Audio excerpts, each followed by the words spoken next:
एक गांव में दो पंडित बहुत ही ज्ञानी और विद्वान थे, लेकिन उनमें आत्मविश्वास की कमी थी और वे एक दूसरे से अच्छे दोस्त नहीं थे। एक दिन उनकी आपस में मुलाकात हुई।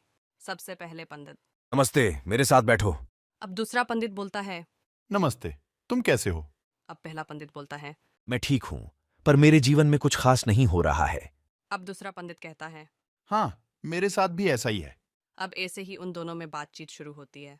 अब जैसे ही दोनों में बातचीत शुरू हुई तभी पहला पंडित बोला। हम दोनों बहुत ही बुद्धिमान हैं, फिर भी हमें सफलता क्यों नहीं मिल रही है? अब दूसरा पंडित बोलता है। हाँ, यह सच है। एक सजग बुढ़िया उनकी बातें सुन रही थी, फिर वह उनके पास जाती है। तुम दोनों तो बुद्धिमान हो, लेकिन तुम्हें आत्मविश्वास की जरूरत है। अगर तुम अपने अच्छे गुणों को सही तरीके से प्रदर्शित करोगे, तो तुम्हें सफलता मिलेगी। अब पहला पंडित बोलता है। क्या तुम बता सकती हो कैसे? बुढ़िया ने उन्हें समझाया कि अगर वे दूसरों के साथ मिलकर काम करें और सहायता करें, तो उन्हें सफलता जरूर मिलेगी। अब दूसरा पंडित बोलता है। हाँ, यह तो सही है। हमें दूसरों के साथ मिलकर काम करना चाहिए। वे दोनों ने उस सुझाव को अपनाया और दूसरों की मदद करना शुरू किया। कुछ समय बाद उन्होंने देखा कि उनकी जिंदगी में सकारात्मक परिवर्तन हुआ है।